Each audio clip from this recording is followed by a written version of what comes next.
Sa tapat ng Chinese Embassy, tinuligsan ng Filipinos do Natildo FDNY Movement, Alyansa Bantay Kapayapaan at Demokrasya o ABKD, ALAB at iba pang samahan ang insidente sa West Philippine Sea maging sa Escoda Shoal.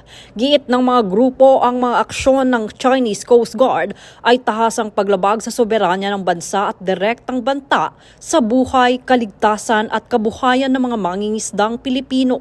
Sinabi rin nila na ang paggamit ng water cannon ay maaaring magdulot ng pisikal na pinsala, pagkasira ng mga sasakyang dagat at matinding trauma sa mga apektadong mangingisda.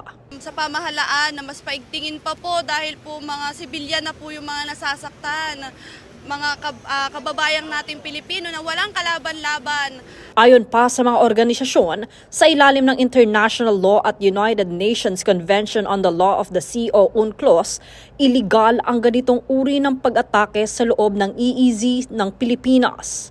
Dito nananawagan ang mga grupo hindi lamang sa pamahalaan ng China, kundi pati sa gobyerno ng Pilipinas at sa internasyonal na komunidad na ipagtanggol ang karapatan ng bansa.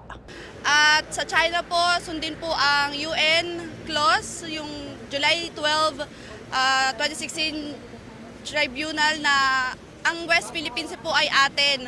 At ang pasok po sa exclusive economic zone ay atin po, hindi po sa China.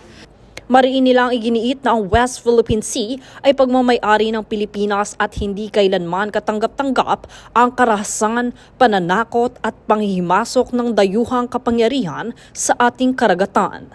Jade Buhoy, nag-uulat para sa Golden Nation Network.